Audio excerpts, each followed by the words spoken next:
भगवान शिव और भगवान विष्णु की नगरी हरिद्वार उत्तराखंड में गंगा नदी के तट पर बसा बेहद खूबसूरत शहर है।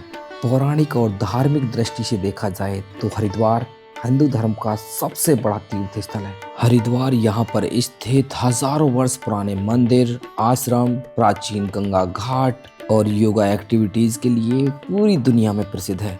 हरिद्वार उन 4 शहरों में से भी एक है जहाँ पर प्रत्येक 12 साल में कुंभ और 6 साल में अर्ध कुंभ का आयोजन किया जाता है। सावन के महीने में यहाँ पर होने वाला कावड़ में दुनिया का सबसे विशाल कावड़ मेला होता है, जिसमें करोड़ों की संख्या में शिव भक्त हजारों किलोमीटर पैदल चलकर महादेव का जलाभिषेक करते हैं। तो दोस्तों चलिए आज मैं आपको हरिद्वार की इस पवित्र यात्रा पर लेकर चलूंगा और मैं आपको बताऊंगा कि आप मात्र 12 घंटे में किस प्रकार से पूरा हरिद्वार घूम सकते हैं। साथ ही आपको इस वीडियो में जानकारी दूंगा, अगर आप हरिद्वार के अंदर स्टे करना चाहते हैं तो आपको सस्ते और बजट होटल्स कहाँ मिलेंगे, सस्ती धर्मशालाओं के बारे में जानकारी दूंगा और आप किस प्रकार से हरिद्वार तक पहुंच सकते हैं और हरिद्वार की एक दिन की इस यात्रा में आपका टोटल खर्चा कितना होने वाला है। साथ ही वीडियो के लास्ट में आपको महत्वपूर्ण जानकारी दूंगा कि हरिद्वार के अंदर आपको फ्री रहने और फ्री खाने का स्थान कहाँ मिलने वाला है। तो दोस्तों वीडियो इन्फॉर्मेटिव है, महत्वपूर्ण है, वीडियो में अंत तक बने रहना और हमें सपोर्ट करने के लिए हमारे चैनल को सब्सक्राइब कर दें और बेल आइकन दबा दें।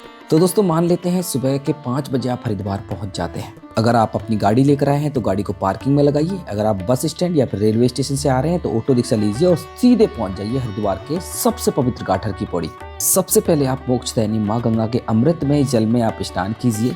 सुबह सुबह हर की पौड़ी पर गंगा आरती होती है, उसमें भी सम्मिलित हो सकते हैं। 1 से 1.5 घंटे में आप स्नान कर लेंगे, गंगा आरती देख लेंगे।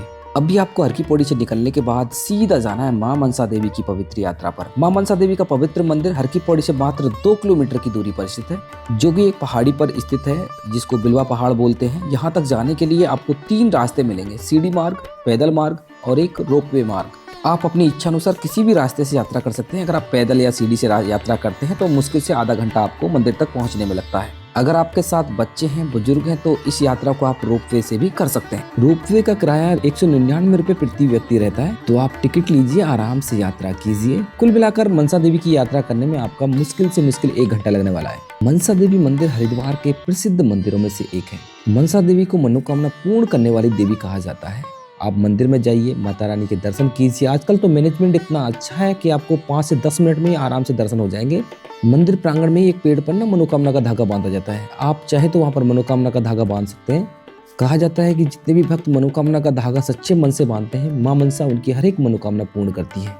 तो भी आप मनसा देवी के दर्शन करने के बाद नीचे आ जाएंगे। अभी हमें जाना है माँ चंडी देवी की यात्रा करने के लिए। अभी एक महत्वपूर्ण जानकारी मैं आपको दे देता हूँ। अगर आपके साथ बच्चे हैं, बुजुर्ग हैं और चंडी देवी की यात्रा भी आप रोपवे से करना चाहते हैं तो कोशिश करें स्टार्टिंग में ही आप मनसा देवी और चंडी देवी का कंबाइंड टिकट ले लें, जो कि 440 रुपए का होता है। अगर आप ट्रांसपोर्ट भी लेना चाहते हैं, जो कि मनसा देवी से चंडी देवी जाने के लिए लगभग 50 रुपए प्रति व्यक्ति रहता है, वो भी आप ले सकते हैं। आपका टाइम भी बचेगा और आपको ज्यादा परेशानी भी नहीं होगी। तो दोस्तों अभी हम जा रहे हैं माँ चंडी देवी की पवित्र यात्रा पर। चंडी देवी की यात्रा करने के लिए भी आपको पहाड़ी पर चढ़ना होता है। माँ चंडी देवी का पवित्र मंदिर हरिद्वार में नीलगिरी पहाड़ी के शिखर पर स्थित है। यहाँ पर भी मनसा देवी की तरह 3 रास्ते हैं, पैदल वाला रास्ता, सीढ़ी वाला रास्ता और उड़न खटोला वाला रास्ता।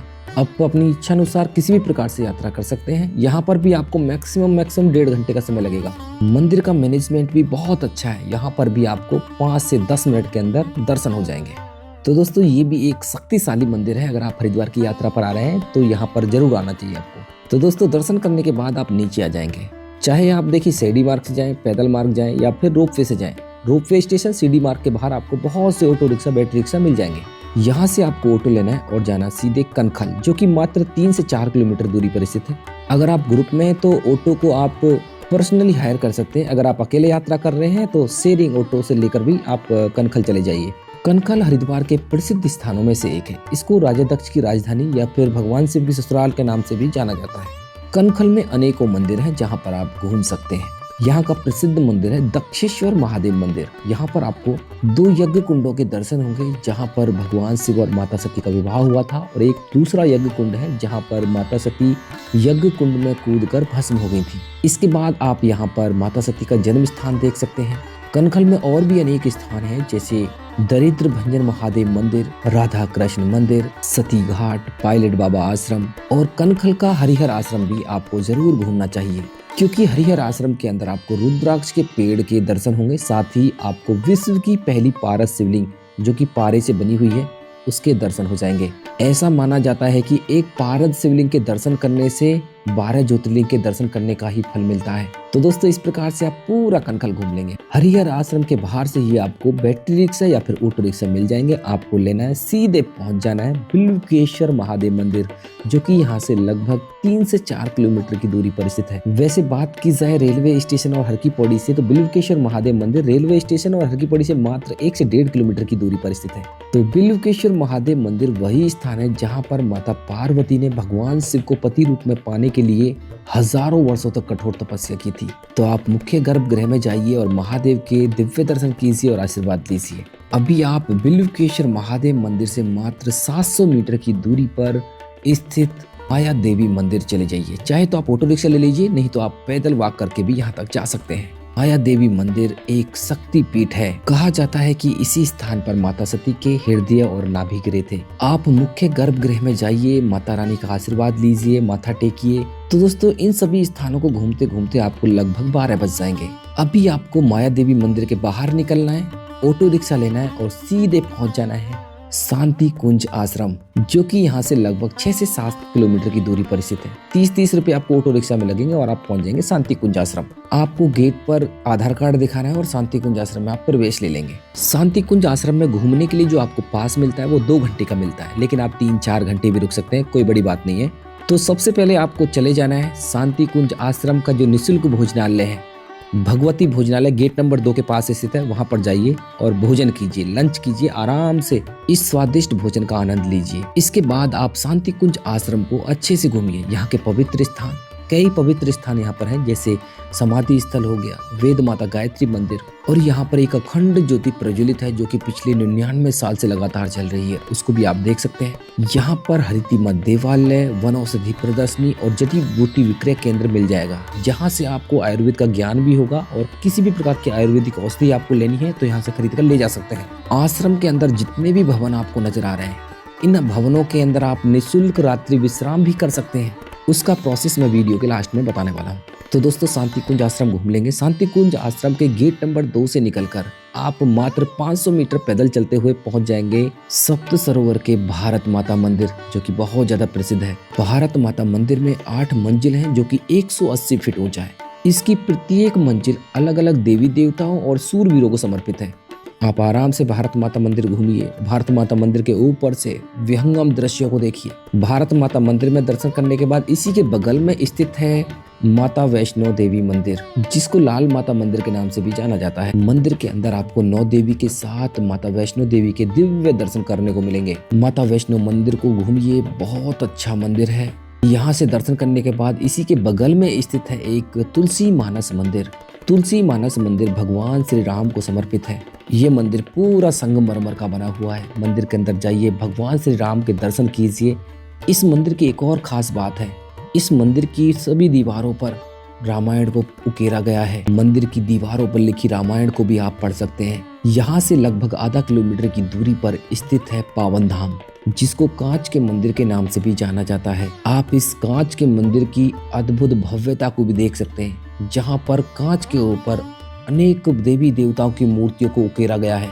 ये भी एक अद्भुत मंदिर है, यहाँ पर भी आपको जरूर जाना चाहिए। वैसे तो हरिद्वार के अंदर सैकड़ों की संख्या में और भी अनेक मंदिर हैं जहाँ पर आप घूम सकते हैं, लेकिन मैंने इस वीडियो में आपको प्रमुख मंदिरों के बारे में बताया है। अभी इन सभी मंदिरों को घूमते घूमते शाम के लगभग 5 बज जाएंगे। आपको सीधे चले जाना है हरिद्वार के सबसे पवित्र घाट हर की पौड़ी। हर की पौड़ी पर शाम को लगभग 5:30 बजे गंगा पूजन के साथ भव्य गंगा आरती का आयोजन किया जाता है। आप यहाँ की गंगा आरती में सम्मिलित हो जाइए और यहाँ का जो भक्ति में माहौल आपको मिलने वाला है, सचमुच आप मंत्रमुग्ध हो जाएंगे।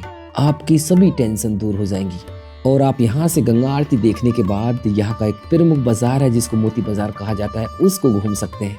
साथ में डिनर कर सकते हैं। इस प्रकार से आप 12 घंटे के अंदर पूरा हरिद्वार घूम लेंगे।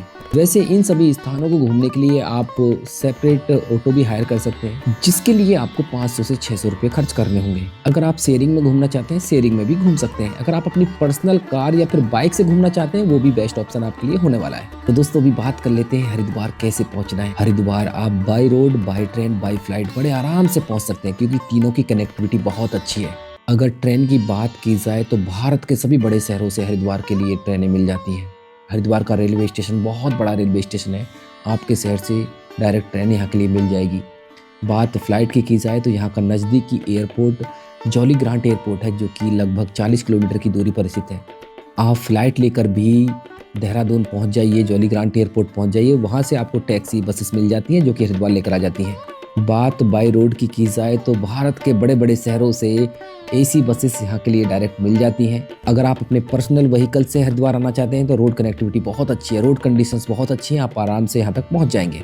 अभी बात स्टे की कर लेते हैं। अगर आप यहाँ पर रात्रि विश्राम करना चाहते हैं तो मैं आपको बता दूं, हरिद्वार के अंदर लगभग 10,000 के आसपास होटल, धर्मशालाएं, आश्रम हैं, जहाँ पर आपको 300 रुपये से लेकर 5,000, 6,000 तक के रूम मिल जाएंगे। आप अपने बजट के हिसाब से यहाँ पर रूम ले सकते हैं। तो दोस्तों अभी बात कर लेते हैं 12 घंटे की इस यात्रा में आपका हरिद्वार में कितना खर्चा होगा। देखिए टोटल खर्चा आपका ट्रांसपोर्टेशन का होगा, जो ऑटो रिक्शा आप हायर करेंगे उसी का खर्चा होने वाला है। तो ऑटो का खर्चा मैं मान के चलता हूँ 100 या 150 रुपये प्रति व्यक्ति होने वाला है, क्योंकि आप भोजन जो करेंगे शांति कुंज आश्रम बिल्कुल निःशुल्क करेंगे। और नाश्ते की बात कर लीजिए, नाश्ता भी आप 50 रुपये में बड़े आराम से कर लेंगे। टोटल 200 रुपये में आप पूरा हरिद्वार घूम लेंगे। तो दोस्तों भी बात कर लेते हैं, अगर आप हरिद्वार के अंदर 2 दिन फ्री में रुकना चाहते हैं, फ्री में खाना चाहते हैं, तो यहाँ पर आपको एक फैसिलिटी मिलती है शांति कुंज आश्रम में, जो कि रेलवे स्टेशन बस स्टैंड से 7 किलोमीटर की दूरी पर हरिद्वार ऋषिकेश मार्ग पर स्थित है। आश्रम के अंदर आप जाइए, आराम से 2 दिन तक फ्री में स्टे कर सकते हैं, फ्री में भोजन कर सकते हैं। लेकिन आपको एक बात का ध्यान रखना है, यहाँ पर सिर्फ फैमिली वाले अलाउड है। अगर आप अकेले आ रहे हैं या फिर लड़कों के ग्रुप के साथ आ रहे हैं, आपको अलाउड नहीं किया जाएगा। तो दोस्तों ये थी हरिद्वार की कंप्लीट इन्फॉर्मेशन। मैं आशा करता हूँ वीडियो आपको अच्छी लगी होगी। अच्छी लगी तो वीडियो को लाइक कर दें, शेयर कर दें। अगर आपका कोई प्रश्न है कमेंट कर दीजिए, उसका रिप्लाई हम जरूर करेंगे। तो देवभूमि उत्तराखंड से लगातार ऐसे ही दृश्य देखने के लिए हमारे चैनल को सब्सक्राइब कर लें और बेल आइकन दबा दें।